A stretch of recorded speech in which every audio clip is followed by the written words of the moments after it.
Hey, Dad. Hey, Mick. Fancy meeting you here.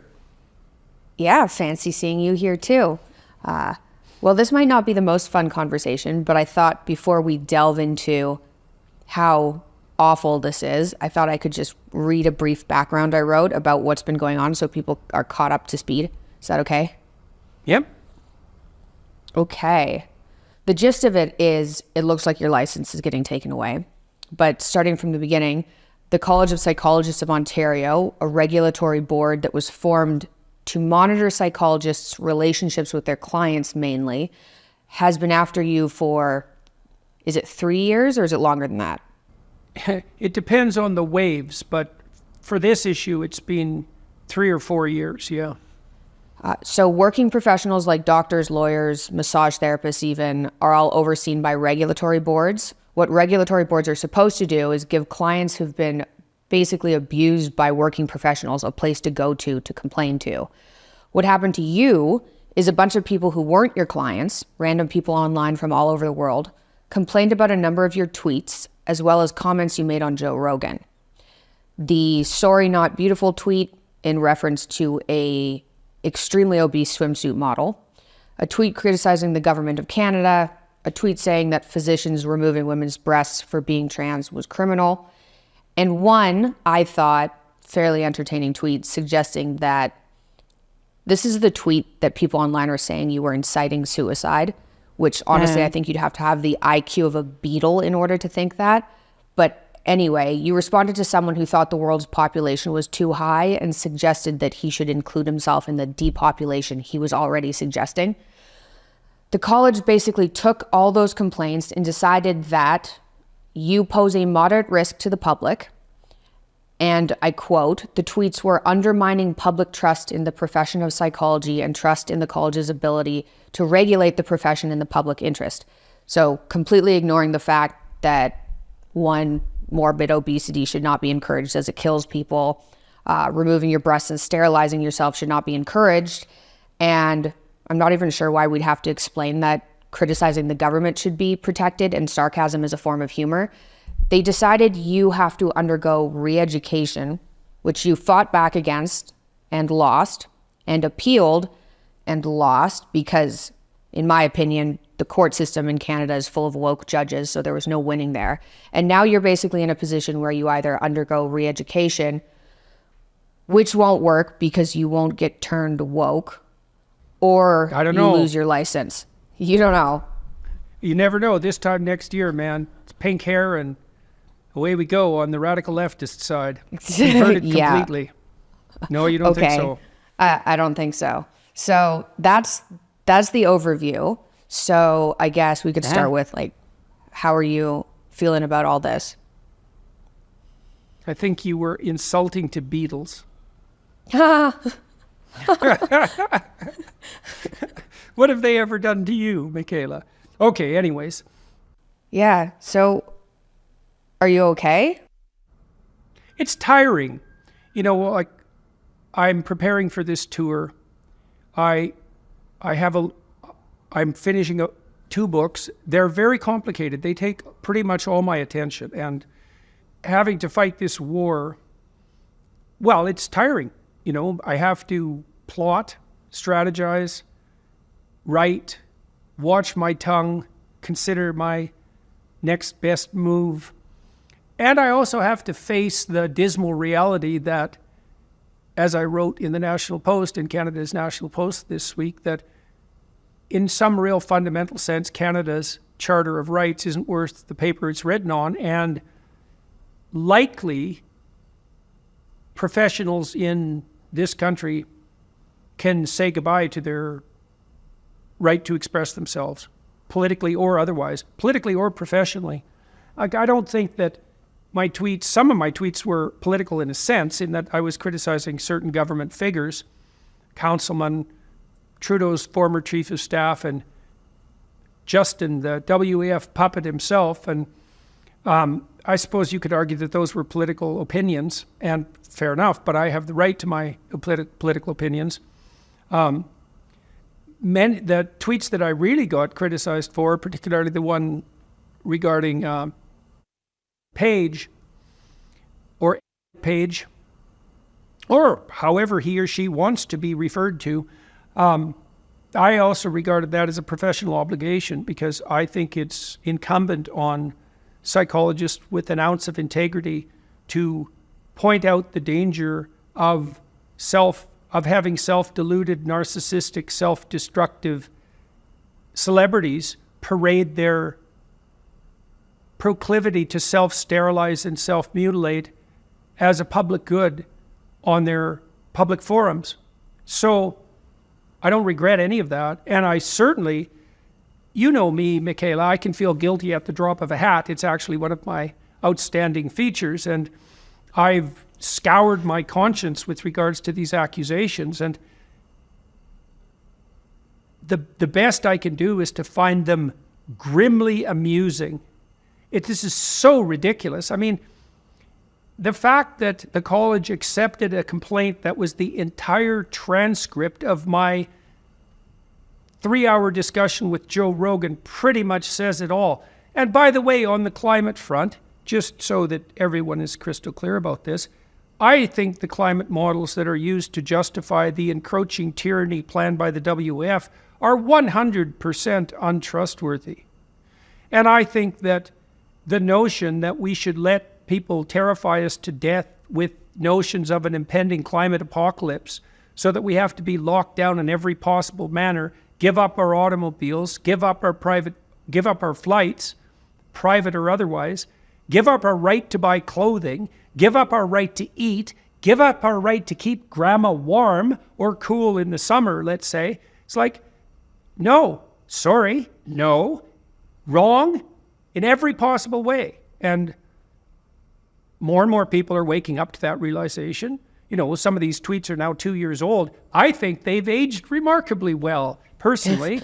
And so I don't see where the crime is here, man. I think the crime would have been holding my tongue.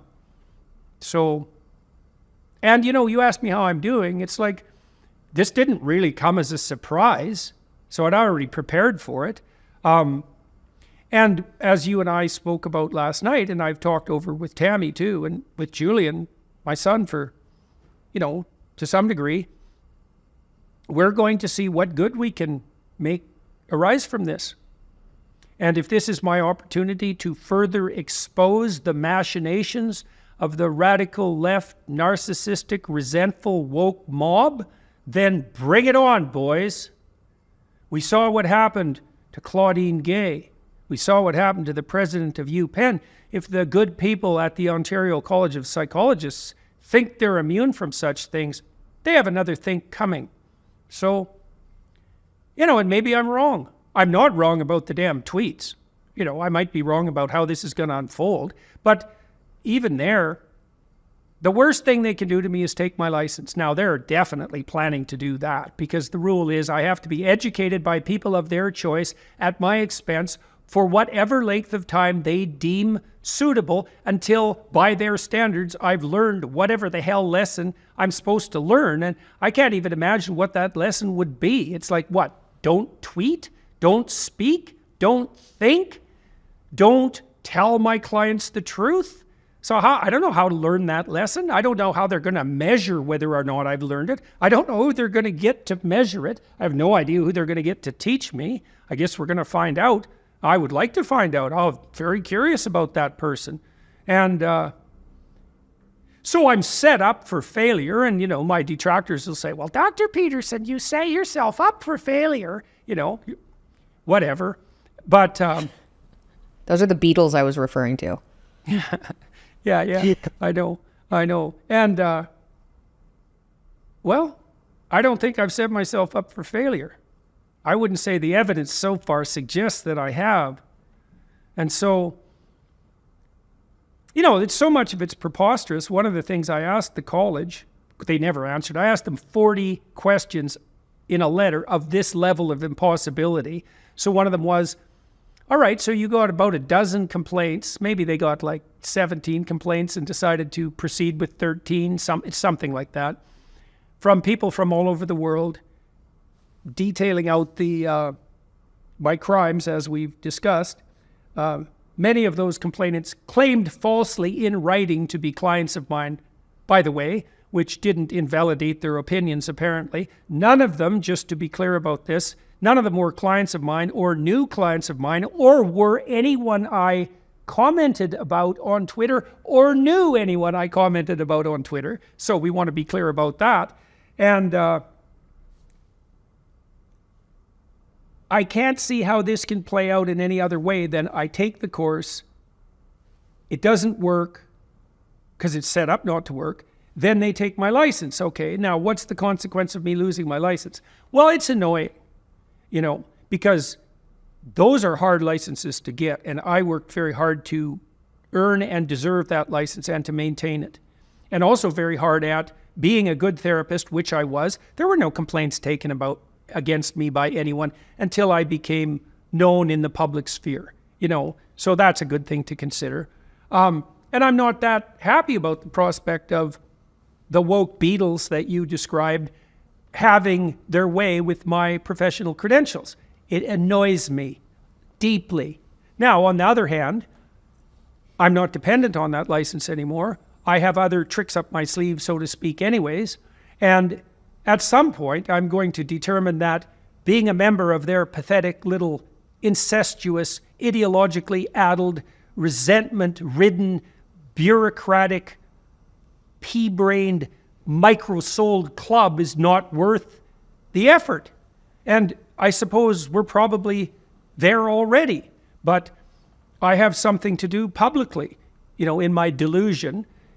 And like I said, maybe I'm wrong and I should just shut the hell up and pack up and go home. But my sense, grandiose though it may be, is that these bloody colleges, regulatory boards, they pose a major threat to the free speech and free thought of all Canadians, not just professionals. Canadians can think for themselves. What sort of professional consultation are you going to be able to obtain when the people you're talking to are terrified of telling you the truth? When you bring them your 13-year-old daughter who's in major distress, who's so concerned about her body that she's thinking about sterilizing herself and having her breasts removed, and your psychologist isn't going to be able to do anything except lie to you that it's all right. How's that going to go for you? You think that through for like 15 seconds. And if you don't think that'll happen to someone in your family soon, you either don't have a family or you're deluded, because it's coming your way real soon. So, you know, I feel that I have an obligation to fight this out in the public sphere. In many ways, it would be simpler for me just to tell them to go directly to hell and give up my license proudly, you know, and not worry about this again. But I don't know. I'm not there yet. Might happen. I'm not there yet. We'll play out this farce to its end, and I'll do that in the faith that if I conduct myself with a certain degree of honor and care, that the results won't be precisely what my would-be enemies intend. Let's put it that way. Yeah. This is I mean, luckily you're in a position where this isn't going to crush you, but if this happened to somebody who didn't have multiple streams of income, what would they do? They'd just be re-educated and lie, I suppose. Or quit. Well, the problem with being, it's not that easy to be re-educated and lie. I mean, first of all, you know, it's pretty hard on your soul. Second, you can't lie persistently without becoming corrupted. You can't pretend without tilting in the direction of your pretense. And so an honorable person in this situation is they're basically screwed. Like, there's nothing they can really do. You know, because if they quit, which is what they should do, they should tell them to go to hell publicly and repeatedly. Amy Ham, the nurse in British Columbia, they've tortured her to death, and she was very afraid of them, and she's come out swinging again. So, you know, she's got some spine, that girl. Did she oppose what was going on with COVID? That's her story? Well, she really got in trouble, as I understand it, for insisting that there was a biological difference between men and women, right? Which is the most basic of facts, right? Of all facts. That is the most basic.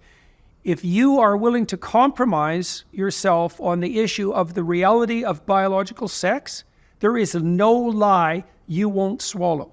And that's why we're being tempted with that particular proposition, because the evil system of ideas that has the woke ideologues in its clutches has, as part of its structure of implicit knowledge, the certainty that if the lie of gender fluidity, well, let's say biological sex fluidity, can be promulgated, there's no limit whatsoever. So, and people, they want to delay the inevitable. If the woke mob comes knocking, they'll kowtow and apologize, and it's certainly understandable, because who the hell wants to put their family's financial security at risk, their professional license? But, at some point, you can have a certain amount of hell now, or you can have way more hell later. And I've never been someone to wait around for the next wave of hell when I can just get it over with right now. And I guess that's what accounts for whatever degree of combativeness I have. It's we're going to have a fight. We're going to have it right now. And we're going to get to the bottom of it. So pleasant though that will be. So, I don't know, the sardonic part of me, like there's a blackly amusing element to this. It's so ridiculous that it's almost incomprehensible. And so I'm curious. It's like, okay, with each move, this gets, either I get more diluted or this gets darker, depending on how you look at it. I presume it's that it gets darker, like the rot within Canada gets exposed more deeply. I mean, we've seen something similar, as I said, take place on the university front in the United States. And, there are lots of people jumping up and down about that, like right now, like Bill Ackman and Christopher Rufo. And Rufo probably knows more than anyone else about how deep that rot goes. But, would-be Democrats like Ackman, they're shocked by Claudine Gay and the president of UPenn and MIT. It's like, if that shocked you, you guys have a lot more. You have a lot more devils to encounter in the next few months. This is a big problem. And Canadians, I've thought about this a lot. For about 150 years, Canadians could rest assured in the essential reliability of their fundamental institutions. And maybe Canada foremost among countries in the world. Arguably the Scandinavian countries were in the same league, and certain European countries, and the United States on a good day, but Canada was pretty damn stable. Kind of dull, a little hard on excellence, but reliable, orderly, stable, predictable, peace, order, and good government sort of place. And like that was 1995, boys and girls. And wherever the hell you are now, it's not there. And Canadians not only don't know that, they don't want to know that, but also they don't even know how to find out to know that, because especially the older Canadians, they're accustomed to relying on legacy news services like CBC, Canadian Broadcasting Corporation, to provide them with, at least quasi-valid information. Well, forget about that. Yeah. Like, those days are gone. That ended in 2015. That's quite a while ago now. So, let's let the comedy roll, man. And, one of the things the CPO people don't understand, probably don't want to understand, is that I had to hold my tongue and bide my time while this legal action was proceeding. And now it's like, it's very dangerous to put someone in a position where they don't have anything to lose. I don't have anything to lose. The worst they can do, and this is what they'll do, is they'll take my license, and then I'll be known by those who wish to foster enmity against me as now disgraced Canadian psychologist Jordan Peterson. But what that's going to do, I believe, is bring disgrace to those who levy that epithet. It'll just undermine the validity of the designation itself. It'll undermine public trust in the idea of psychologist, in the reliability of that designation. Now, that's a pretty preposterous claim, but And maybe I'm wrong. And if I'm wrong, well, I'm willing to take the punches. But there's a reason that people bought 11 million copies of my book. The reason they bought 11 million copies of 12 Rules for Life was that they found it helpful, like psychologically helpful, which was its purpose. There's a reason that the video interviews and lectures that I produced on YouTube and released on YouTube, mostly for free, not that I haven't benefited financially from all of this, because I certainly have, and I'm not the least bit ashamed of that. In fact, I'm pretty happy about it and grateful for it and hope it will continue. And I'm striving to make sure it does. It's like, there's a reason people are watching those videos and listening. So we'll see whose reputation suffers. Hopefully I won't do anything too stupid and angry along the way. And I don't think I will, because I'm actually not particularly angry. It's like, I digested all this a long time ago. I'm sad about it. I'm sad for my country. You know, and we've talked too. You moved. I could move to Arizona and have a heartbeat. Yeah. You know, my son, Julian, he's an American. He could leave. Lots of Canadians are moving. 3 times as many Canadians move to the U.S. as vice versa. We're going to be the worst performing economy in the developed world for the next 30 years by the current projections. Really? We make less money now in Canada on average than people in Mississippi. And sorry for everybody in Mississippi to use you as that example, but hey, you're all doing better than Canadians, so you can be happy about that. It'd be much simpler for me just to say, oh, you know, pack up all my troubles in the old kit bag and hit the road. You know, it's not like I'm not used to moving around, but I don't know. It's kind of interesting. So, and I also feel a certain moral obligation. Mm-hmm. Do you think that you're going to continue this battle legally? Well, we do have one avenue. There is one appeal route left. We can appeal directly to the Supreme Court. It's a very low probability maneuver, and you know, another loss. Who knows, right? Because assume that gets rejected, which is the most likely outcome. Well, then those who are not very fond of me will say to those who want to believe, well, you know, 3 different levels of Canadian judiciary decided that Dr. Peterson was wrong. Who the hell is he to make claims that this is an inappropriate response? And look, I can understand why people would believe that. I would want to believe that. You know? Yeah, it means the entire court system is compromised. Well, basically. It implies it certainly implies that. You'll be happy to know now, though, that the federal court today announced that you have the right or even the obligation to reveal your pronouns when you address the court, and that you also can start your whatever it is you're doing with an Indigenous land acknowledgement. So people can make of that what they want. Yeah, they just announced that on Twitter today. Arizona sounds like the right move. That's my opinion. Yeah. Well, you have a personal stake in the matter too, but I also appreciate that. You know, I'm pretty happy that you'd be happy if we moved down there. But you know, Julian's here, and he should plans move to stay. Yeah, well, there's plenty of people thinking in that direction. But for now, I think I'll continue in the course that I've set myself on, and Tammy's behind it, and you know, I'm willing to play come what may. You know, I already have my ducks in order with regards to my strategies. I'm going to say what I think. I don't really care what happens. Like, that's not exactly, it's not like I don't care. That's wrong. Sorry, that's ill-stated.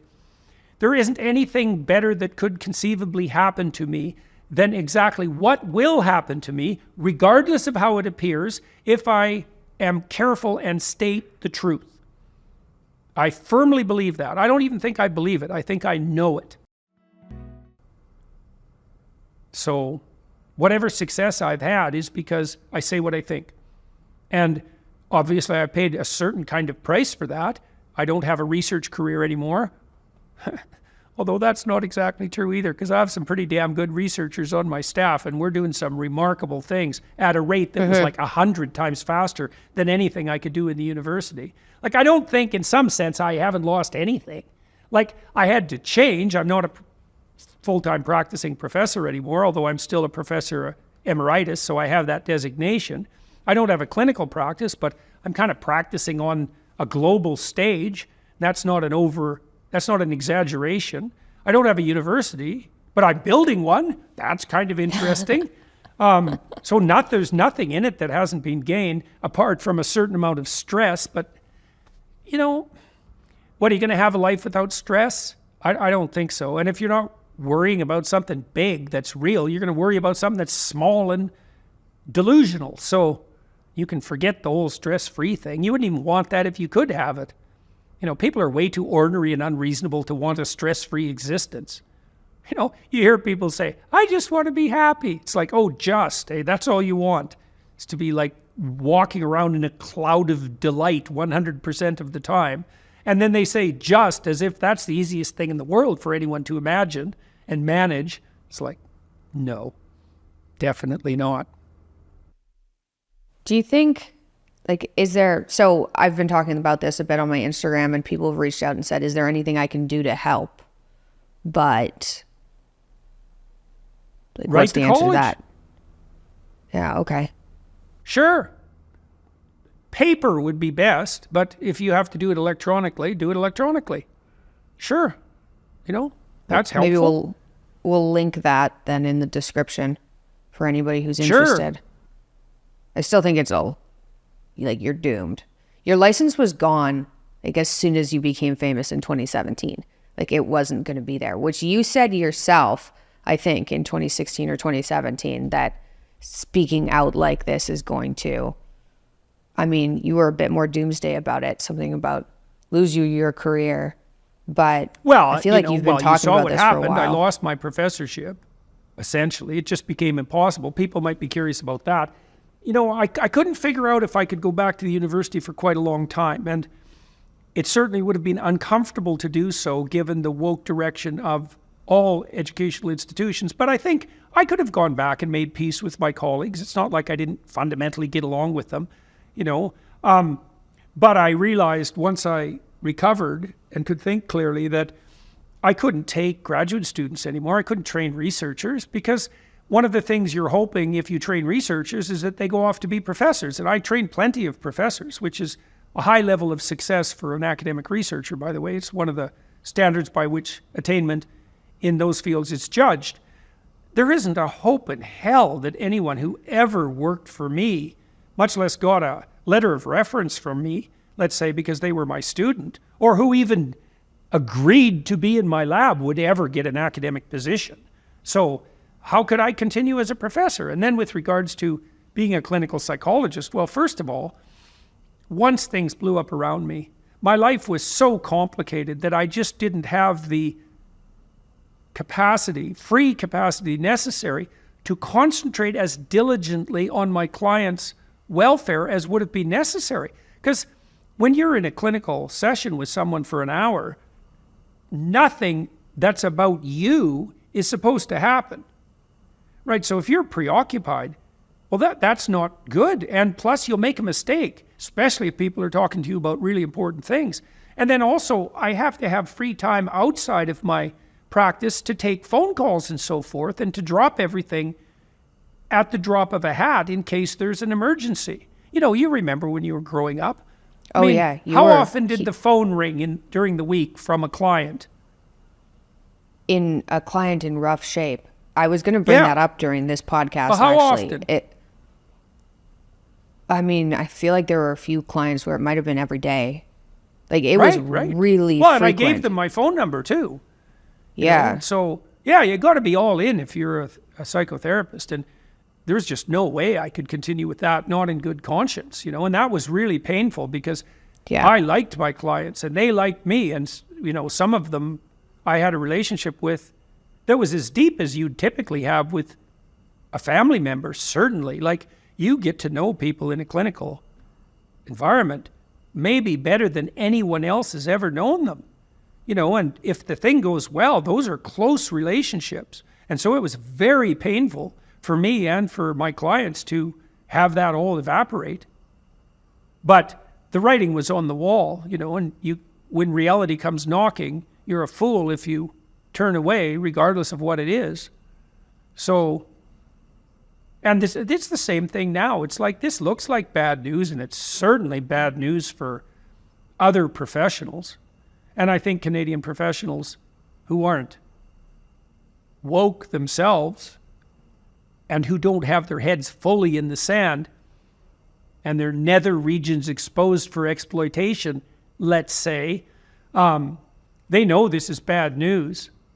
Well, that's the image that came to mind the other day when I was thinking about Canada's situation. Yeah, I know. Yeah, that's part of what happens when you let your shadow talk to you, Oh, man. Yeah, pretty rough, man. So it's tiring. I've been very tired this week, and it's been difficult to concentrate on my book, Wine. And that is a problem because it's due right away. And I suppose to the degree I am angry, I'm angry because I don't like having my time stolen by dimwits who don't have anything better to do with their lives than promote the dogma of ignorant men and moralize about it. I don't like that, to say the least. And part of the reason I don't like that is because I know where it goes. Where it goes is not good. And where Canada is going is not good. It might already be that where Canada is not good. The biggest fear I have right now for the country is that Trudeau will hang on for another year, because getting rid of that man is like trying to get a fly out of sticky paper. Yeah, with all the mess that would entail. And then Pierre Poilievre will be elected. And then we'll find out just how bad things are. And that'll be dumped on his shoulders. And his government will fail because of the cataclysm that he's inherited. The Conservatives will have a one-term shot at it, and then like Mark Carney will be the new Prime Minister of Canada. That's the most likely outcome. And by that time, Canadians will make 40% of what Americans make instead of the 60% they make now. Yeah. So, that's rough and likely. So maybe not, but I have some of the abilities of Cassandra. Cassandra was a seer who was fated to be entirely accurate in her predictions. Her torture was that no one ever listened to her. So I don't have that problem because people do listen to me, but I do have some ability to see down the road to where things are going. I mean, I'm optimistic fundamentally. I certainly do believe that as a species, we're on the cusp of a potential prosperity and realm of possibility that's unparalleled. But I like that better.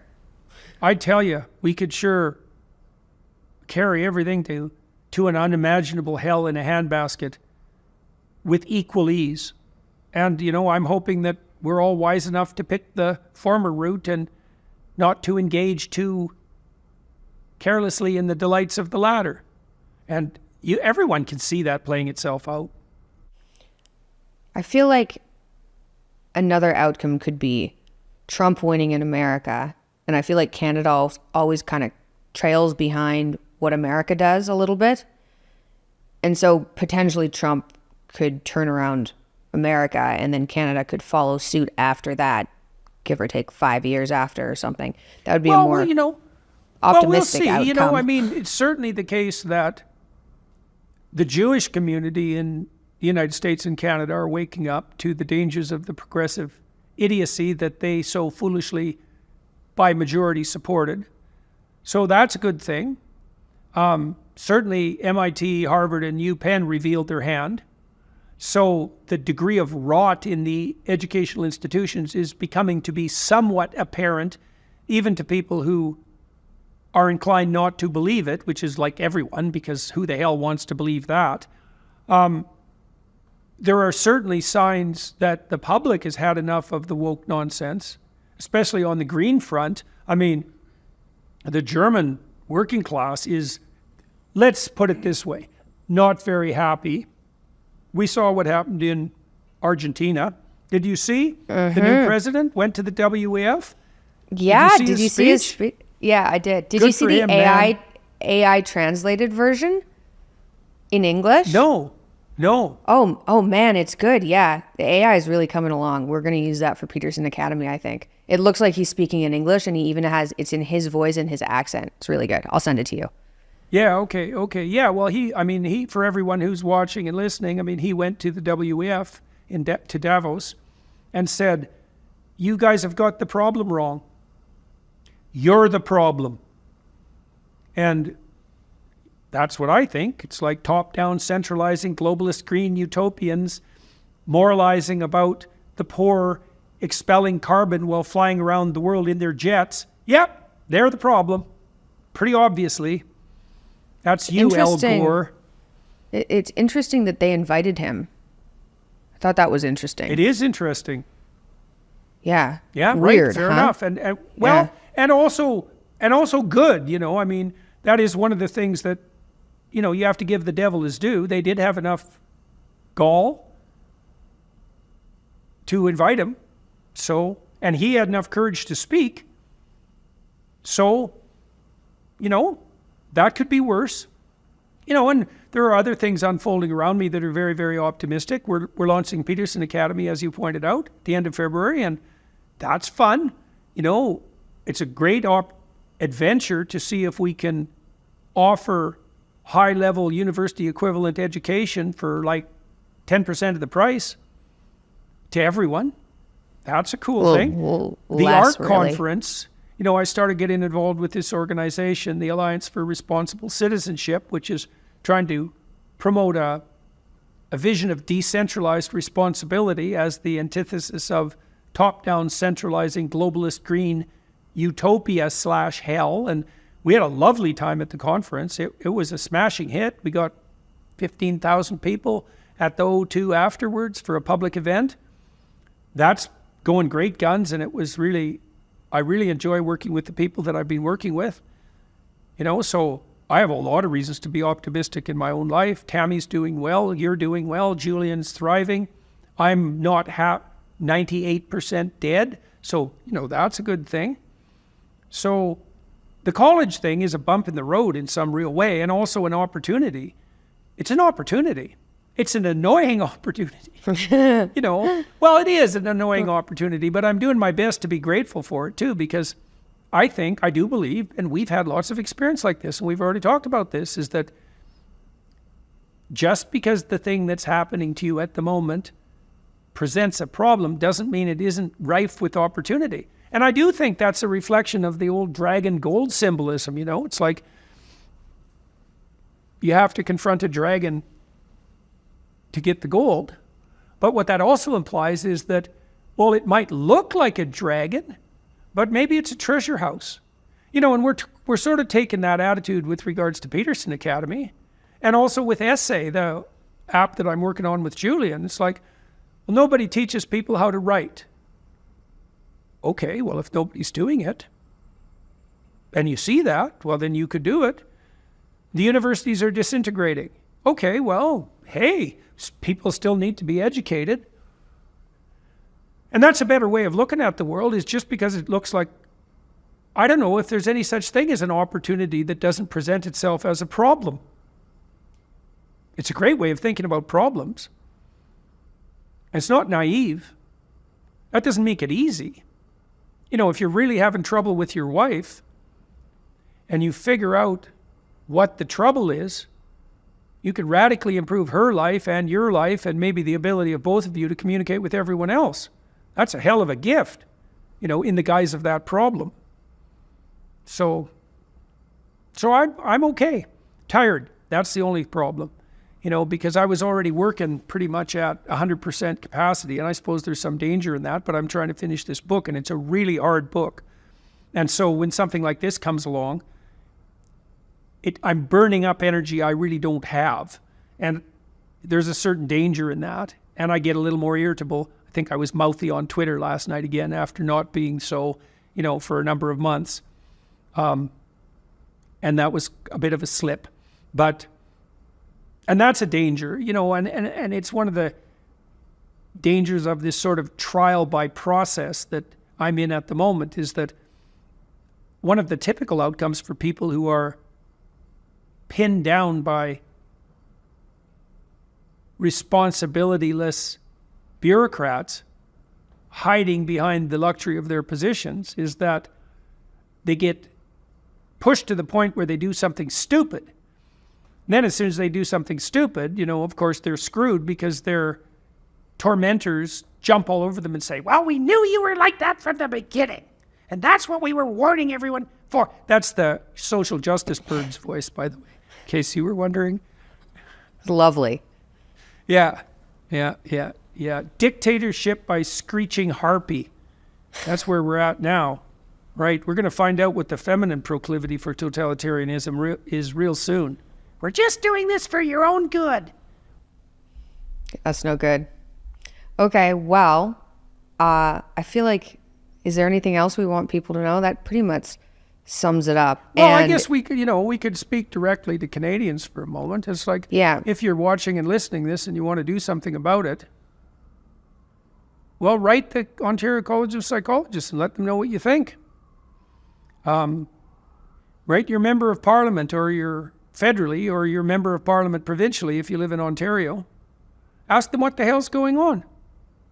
And what they think about the fact that the regulatory boards in Canada now have final say even over the charter rights of Canadian professionals. Ask them what they think that means for the rights of the typical person. Look, guys who are watching and listening, and think about it for a minute. If the right to free speech and thought can be denied to me by my regulatory board and the courts, what bloody chance do you think you have? And then if that doesn't bother you enough, then ask yourself this: what chance do your children have? And if you think I'm a crank and that I'm exaggerating this, well, fine. You're welcome to that opinion. You might even be right. I don't think so, but you might be. And you can take your chances just like everyone else. But if you think I am right, you better think about it, because the news on the Canadian front is not good. This country is in serious trouble, way more than people think. And the most likely outcome is exactly, I think, the one I described. The Liberals will be turfed out temporarily. Pierre Poilievre will take the hit. And certainly the establishment will do everything they possibly can to blame everything cataclysmic that Trudeau has been producing on Poilievre. That's obviously the best strategy. And then we'll have another Trudeau clone, some elitist intellectual, even though Trudeau is by no means an intellectual. He has all the pretensions of an intellectual. He has none of the intelligence or wisdom, a certain cunning, that's for sure, and no shortage of self-confidence. We'll get another one like him, and then it'll be time to move to Arizona. Okay, well. Anything else, kiddo? Any cautions on your part? I don't think so. I think we're set up pretty well. I mean, be careful on Twitter or X. Yeah, I will. That would be my caution. Be careful on X. Yeah. But yeah. And sleep and don't get too upset or angry, because it's just, well, it's kind of out of your. You're really just along for the ride here. That's kind of true of life in general. You're kind of swept along, and you got to ask yourself what you want to be swept along by. And I would say you want to be swept along by your relationship with God, and you want to be swept along by the truth. Because if you're swept along by falsehood and the prince of lies, you're being swept towards something so abysmal that the worst of your paranoid imagination would stretch itself beyond its capacity to imagine. So Oof. I'll say what I think, like I have for years, and I'll pay my price, whatever that is, and I'll reap my rewards, whatever those might be. And I have confidence in not only in the outcome, but even in the process, painful though it may be, at certain moments. I got lots of support, and Tam and I are on the same page. That makes a big difference. And so same with you and Julie, and I've got lots of support. And we've been through worse than this, man, by a lot. So, and we get to see what happens, It's not boring. That's for sure. It's not boring. Yep. Okay, well, I think that wraps up that very nicely. Thanks, Dad. Good luck with everything. Okay. Bye-bye.